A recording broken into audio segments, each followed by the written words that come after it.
What's up, everyone? It's Dakota, and welcome back to another modern video. And today we're going to be taking a look at a deck that has started to take on a little bit of an evolution, slight pun intended, on the modern format, and kind of with not really, some of the top decks kind of jockeying for position for that number one spot, and really just kind of like the top three decks, really just kind of staying in like that order.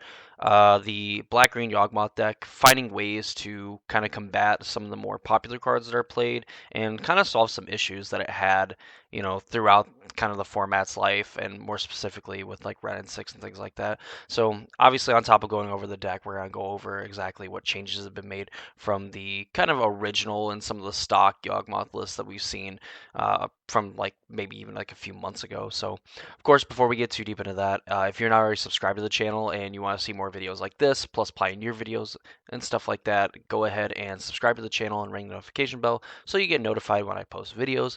Also, if you want more content, go to the links in the description. One goes to a Discord server. Go ahead, follow the link down there to that, and feel free to join. The other one goes to my Twitch channel. You can go ahead and follow me on Twitch so you get notifications when I go live over there as well. So, Black Green Yawgmoth for the uninitiated, and of course we do this for every modern deck. Essentially, the reason for this deck and kind of like how it wins. The linchpin is Yawgmoth 3 and Physician, which has protection from humans. It's a 4 mana 2/4, and you can pay a life and sacrifice another creature to put a -1/-1 counter on up to one target creature and draw a card, and also the ability of double black, discarding a card to proliferate.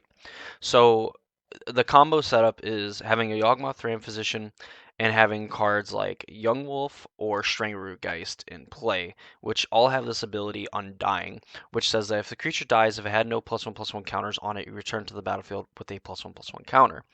So if you have a Stranglerootgeist with a +1/+1 counter, and you have a Yawgmoth that doesn't have a +1/+1 counter on it, you can use Yawgmoth's ability to target the Undying creature with a +1/+1 counter with the Undying creature that doesn't have a +1/+1 counter on it, and essentially remove that +1/+1 counter. The creature that didn't have one will come back with one, and you're able to kind of shuffle these creatures back and forth to draw equal to your life total, obviously -1 because you need at least one life to continue to play the game.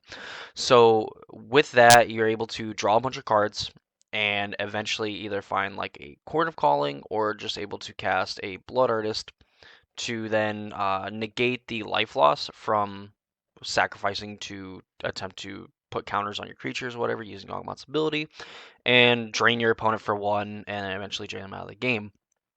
Before, decks like this would play Giralf's Messenger, which just says target opponent loses 2 life, which in a way would only really work if you had a higher life total than your opponent, which is pretty easy given how like the mana base and stuff for this deck is set up, and especially this one in particular, playing less fetch lands and more kind of like these utility lands to kind of generate some extra value when you do play a Yawgmoth. This deck doesn't solely rely on the Yawgmoth combo. As you can see here, you have like a Yawgmoth and Stranglerootgeist are pretty aggressive just like on their own. Really hard to deal with like with removal. Very annoying for decks that play like Ragavan and things like that, just because Ragavan cannot attack into these creatures because they have to usually trade 2 cards if they want to hit in with Ragavan, or they need to trade the Ragavan and a card to fully deal with this. And if they only deal with half of it, you're able to kind of undo it with some of the, obviously the Yawgmoth kind of synergies and stuff that you have with getting rid of like those counters. So, what is exactly new with this deck? So, the problem with the old Yawgmoth decks is that you would play like 8, so like 7 to 8 like mana dorks, and of course you'd have like Dryad Arbor as well. So you're essentially playing like 9 creatures that would produce mana that all had 1 toughness, and obviously is problems when you're playing against decks like Ren and Six that you'd play your dork on turn 1 on the draw, and then like your opponent would just Ren and Six ping it, and you were just very far behind, super far behind. And with the tech of playing Arboreal Grazer instead of playing cards like Birds of Paradise and even kind of trimming down on some of the mana dorks and stuff, you're able to kind of like get the ramp but then also have a creature stick around later. So like Yawgmoths were a little bit better. Essentially, like Grazer got to ramp you and then later draw a card as long as it got to stick around. And it allowed for the mana base to kind of flex a little bit more. You were normally playing like 6 fetch lands to, go like could all fetch up Dryad Arbor, could all basically just help fix your mana and things like that. Get your important colors, green being like, double, triple, and not having Dral's Messenger, basically making, Verdant Catacombs like the only fetch land that you need on top of not needing more fetches because you were playing Golgari Rot Farm, which is the green black bounce land from like the old like Ravnica sets, and Colony Garden, which would enter tap, but you would make a 1/1 green plant token when it entered the battlefield. So in conjunction with like Rot Farm and Colony Garden, you could make like multiple tokens with one Colony Garden, which could then set up like Chords of Calling. And now that you're not playing like Geralt's Messenger, the fact that you could play a bunch of like 0 and 1 mana creatures have a little bit more upside because your Eldritch Evolutions, which allow you to search for a creature with converted mana cost X or less, where X is 2 plus its converted mana cost. So like these tokens could then turn into a Blood Artist or even a Hepatra. If you're able to kind of go off that way and just kind of like shotgun a lot of like your opponent's mid-range stuff. Also, just end up making a ton of creatures. This also kind of facilitates the combo of kind of going infinite and drawing as many cards as your life total can handle. So definitely with like kind of the trimming down. I mean, like you have just one endurance. Most decks were playing like two in the main and two in the sideboard. This is still playing the full four, but decided to move one of them to the sideboard, which I think is really interesting. Wall of Roots maintains like is still probably your best creature because it just blocks so well. It generates so much mana and value, especially when you're playing like Quarter Callings and getting to like play a creature on your turn for free and generate an extra mana on the next turn for like a Quarter Calling that way. The deck is still really powerful for the most part, aside from like the Grazer and like Colony Garden, Golgari Rot Farm. You are still essentially playing the same deck and actually having a little bit of extra synergy playing the Rot Farms. You're actually able to like play Besaiju's, if that's like your green source, and play, an Arboreal Grazer, play Ignoble Hierarch, what have you, and then able to like go into another turn playing like Golgari Rot Farm, bouncing the Beseiju. You have like that kind of hate piece. Also on top of that, being able to have a land drop for next turn that'll come into play untapped, and usually doesn't end up really mattering when you have cards like Ignoble Hierarch or even playing like Arboreal Grazer and getting just put it directly into play. Just getting up to 3 mana as soon as possible, and then eventually 4, so you're able to play Yawgmoth, have some mana left over, have a bunch of creatures in play to then chord for your win condition. The sideboard has kind of changed as well. Crime and Punishment used to be a card that would just deal with, like rhinos and stuff like that, and that's still the case here, but a little less important now, I believe, because of cards like Arboreal Grazer that just kind of like don't really get like hosed by fire a lot. I mean, there's definitely a lot of games where you just need your dorks to live and your opponent fires, killing 2 of them, and you were just so far behind on top of the fact that you were never beating the rhinos unless you never put counters on your Wall of Roots. So pretty rough, but Crime and Punishment, a little less need for it because you're not really getting blown out by fire as much as you used to. Pile On is a new card from the March of the Machine set, which can destroy a creature or a planeswalker, just anything they have a hard time dealing with, like Murktide and stuff like that. Also getting to Surveil too, getting to kind of like set up Grist ultimates if you want to.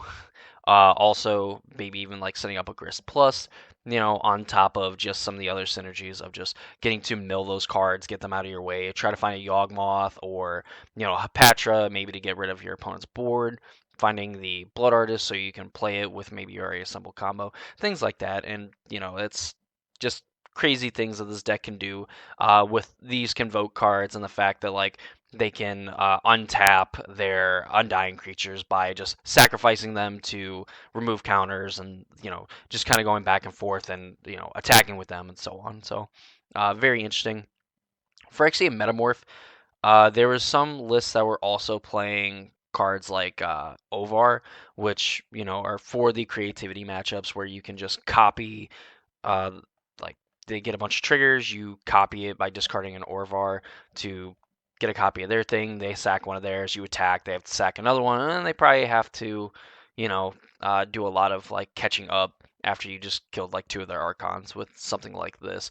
This deck going for Phyrexian Metamorph instead.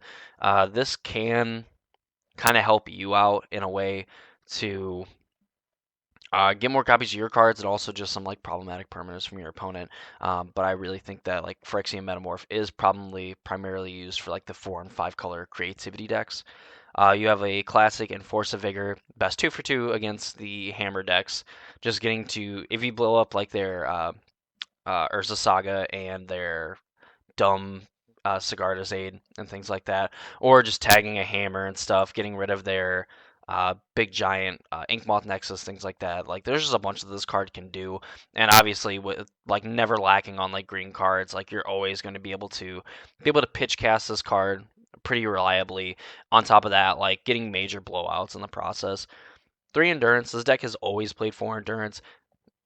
You don't necessarily struggle against the graveyard decks, but this is kind of a knockout against like Living End and some of the other like combo-y Jeskai decks that you see that are playing the Grinding Station and whatever.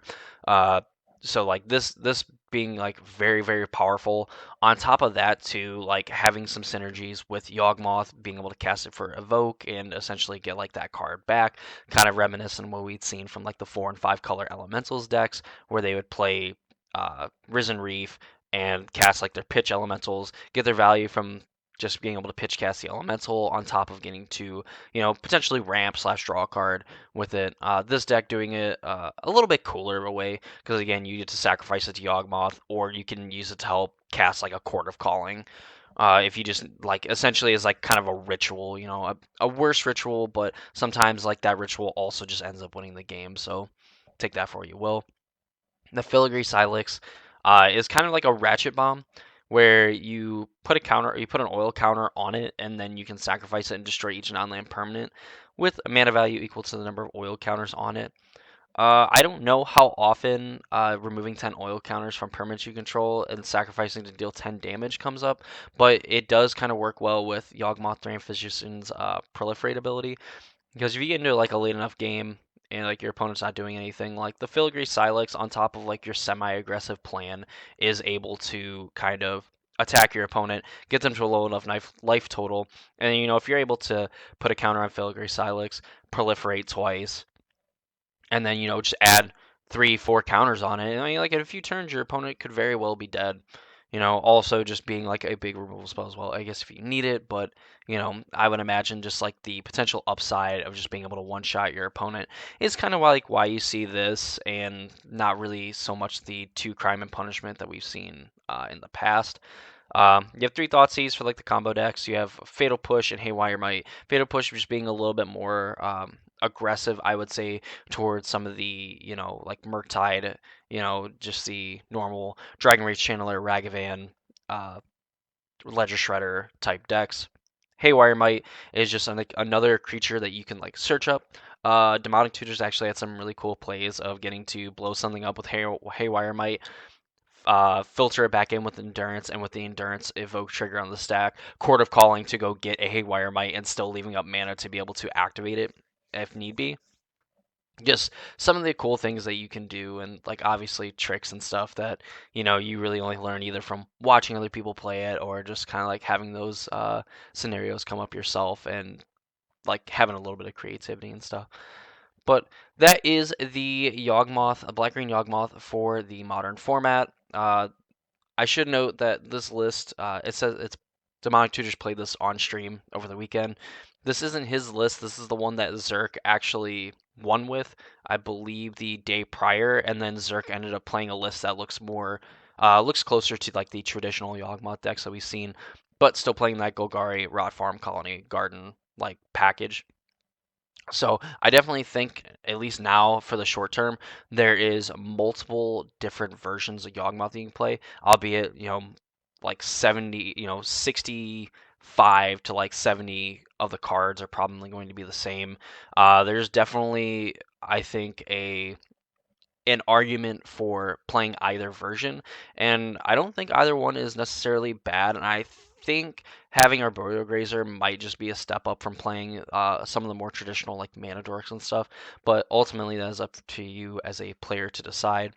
But I would definitely be trying out the Arboreal Grazer, Rot Farm Garden combo, just value engine that we kind of have going on here. So thank you all for watching. If you enjoyed, please leave a like on the video, subscribe to the channel if you already haven't, and ring the notification bell as well so you know when I post videos, and of course follow those 2 links in the description of this video as well. That's going to do it for me. I hope you all enjoyed, and hope to see you all in the next video.